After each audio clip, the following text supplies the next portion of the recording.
terus Google ya, kayak Google-nya banyak, kayak Google bisa kita tanya apapun. Zaman sekarang tidak ada informasi yang tidak bisa kita ketahui. Zaman era informasi dan teknologi informasi ini, apapun yang ingin kita ketahui kita bisa tanya dengan kayak Google atau Profesor Google. Ya, jadi istilah halal bihalal ini halal ke halal, maksudnya silaturahmi itu saling memaafkan. Karena sudah sebulan sebelum Ramadan kita kan sibuk dengan diri sendiri, sibuk dengan pekerjaan, mungkin banyak kesalahan dan segala macam yang sengaja maupun tidak sengaja. Jadi kesempatan pada bulan Syawal inilah momentum yang sangat indah untuk saling memaafkan. Dan kata yang paling tepat kalau bertemu dengan sesama saudara kita yang Muslim, taqabbalallahu minna wa minkum. Semoga Allah menerima amal ibadah saya dan amal ibadah Anda. Itu artinya. Jadi itu yang lebih pas kalau ketemu dengan teman-teman. Kalau kita berbicara tentang halal bihalal, ada beberapa hikmah yang bisa kita petik. Pertama, hikmah yang bisa kita petik dari kegiatan halal bihalal ini adalah pembersihan diri dari segala kesalahan. Jadi ibu sekalian, pada momen halal bihalal ini yang dimulai tentu saja adalah 1 Syawal, Idul Fitri, kembali fitri, adalah pembersihan dari segala kesalahan. Tentu saja kita harus mohon ampun kepada Allah Subhanahu wa taala dari segala kesalahan kita. Kita kembali kepada ampunan Allah. Kembali kepada ampunan Allah itu adalah makna hakiki dari kalimat minal aidin wal faizin.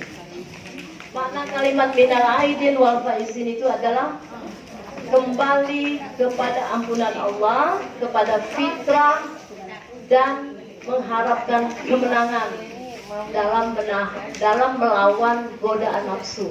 Itu maksudnya. Jadi kalau selama ini ada yang mengatakan minal aidin wal faizin itu terjemahannya mohon maaf lahir dan batin, itu salah. Bukan. Ya.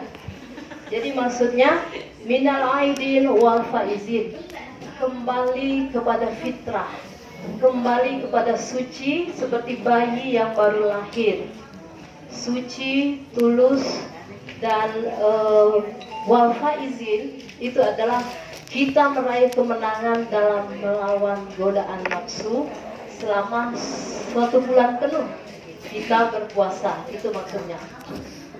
Berbicara mengenai kembali fitrah atau kembali suci fitri, kita ketahui ibu sekalian bahwa fitrah itu adalah potensi pada kebenaran.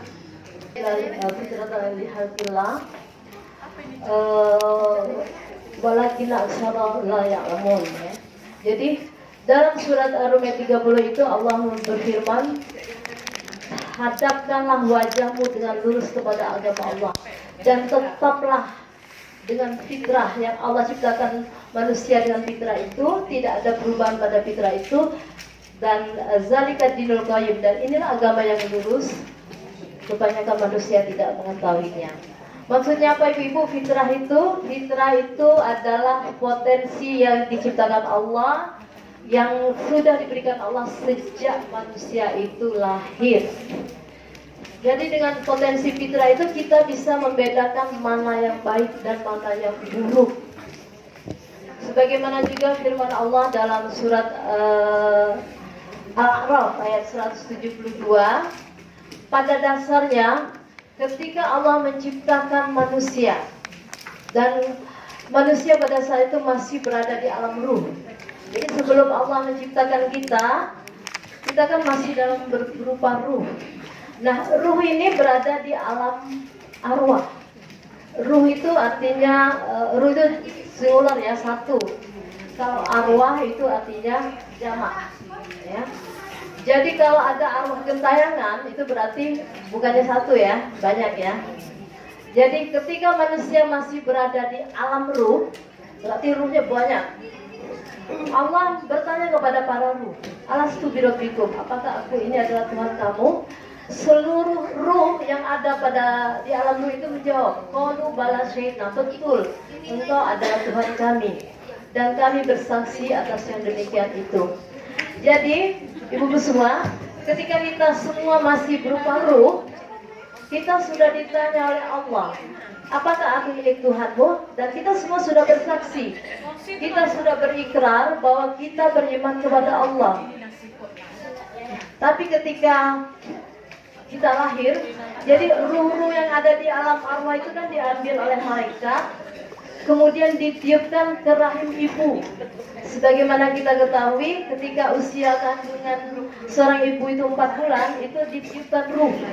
Jadi malaikat Jibril mungkin mengambil ruh satu dari alam arwah itu, ditiupkan ke rahim ibu. Jadi usia janin 4 bulan di dalam kandungan itu sudah ada ruh. Kalau sudah ada ruh berarti sudah bisa bergerak. Jadi kalau sudah 4 bulan dalam kandungan sebenarnya sudah ada gerakan. Dan yang pertama kali diciptakan Allah adalah pendengaran. Jadi pendengaran itu sudah berfungsi. Jadi pendengaran si bayi janin dalam kandungan ibu-ibu itu sudah berfungsi. Maka sangat baik sekali kalau misalnya dari sejak awal kehamilan itu kita membaca Al-Quran, ya, kita ajak dialog, itu dia sudah berfungsi pendengarannya. Makanya tidak heran kalau kita lihat anak-anak yang kecil itu bisa membaca Al-Quran, itu hafal, itu karena memang dari di dalam kandungan ibunya sudah rajin mengaji atau buka channel yang TV Quran itu. Jadi kalau TV Al-Quran itu mengaji terus. Jadi kalau si ibu itu sejak hamil di awal-awal kehamilannya sudah membaca Al-Quran mengaji, insya Allah anaknya akan mudah. Bahkan ada kan video di YouTube yang viral itu anak kecil yang masih cadel itu membaca hafal surat Ambayata Sa'alun An-Naba yang 40 ayat itu ngomongnya saja masih cadel.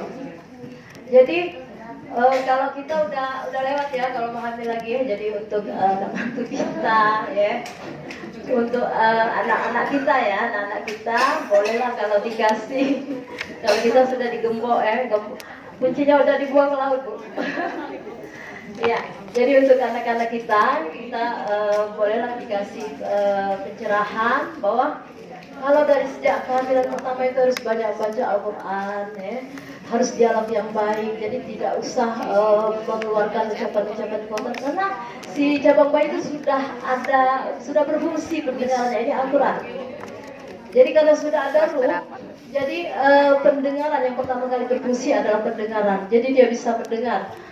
Kalau kedua orang tua yang bertengkar, dia juga bisa mendengar, ya. Ya, jadi harus selalu dialog dengan ucapan-ucapan baik. Dan ini diikuti oleh orang Barat. Para psikolog dari Barat itu pakai musik klasik. Jadi kan sekarang kan ada alat itu. Jadi ada alat yang bisa di perut ya, ditempelkan, itu didengarkan musik klasik. Musiknya Ludwig van Beethoven, ya, Mozart, ya Bu Nandang ya, Bu Nandang ini ahli seni ya. Nah, kalau kita kenapa harus musik klasik? Katanya kalau musik klasik itu bisa merangsang kecerdasan, tapi Al-Quran segalanya. Jadi cukuplah ibunya yang membaca Al-Quran. Jadi bisa berfungsi, sudah berfungsi pendengaran si bayi.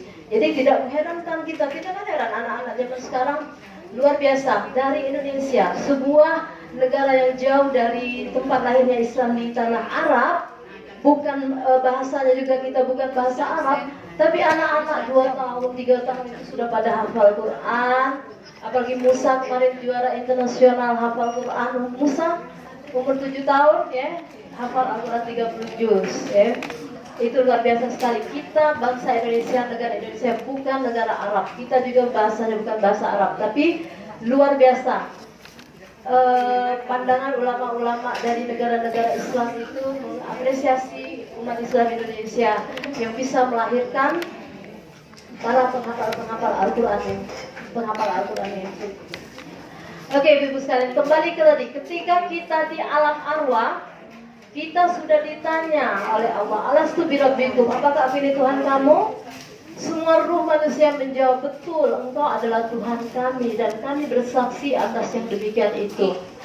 Nah, ketika sudah lahir ke alam dunia, Kita lihat, ya, ada hadis Nabi, kullu mauludun yuladu al fitrah.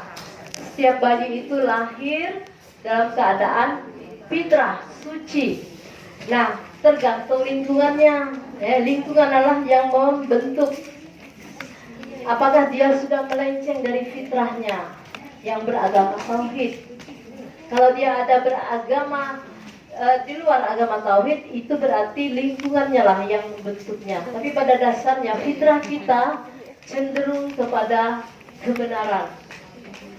Fitrah kita cenderung kepada perbuatan baik dan cenderung kepada tauhid, agama tauhid. Kalaupun ada yang melenceng, itu berarti menyalahi fitrah dan lingkunganlah yang menjadikan dia tidak beragama tauhid. Ya, Bapak Ibu sekalian. Kemudian kita lihat juga, ya, ruh, mengenai masalah ruh ini sudah jelas dalam Al-Quran. Wa yas'alunaka 'anir ruhi quli ruhu min amri rabbi. Mereka, jadi pada asbabun nuzul, sebab-sebab turunnya ayat ini adalah sekelompok pendeta-pendeta Yahudi datang menemui Nabi. Mereka ingin menguji Nabi. Kira-kira Nabi tahu enggak mengenai masalah ruh? Jadi akhirnya turun ayat ini, surat Al-Isra ayat 85. Wa yas'alunaka 'anir ruhi quli ruhu min amri rabbi. Mereka bertanya kepada Muhammad tentang ruh. Katakanlah, ruh itu adalah urusan Tuhanku. Wa ma utitum minal ilmi illa qalilah. Dan tidaklah kamu diberi ilmu pengetahuan mengenai ruh melainkan sedikit. Jadi mengenai ruh memang kita tidak bisa mempelajari secara mendalam karena ruh itu adalah abstrak. Ya. Ruh itu imateri. Tapi para filosof tetap saja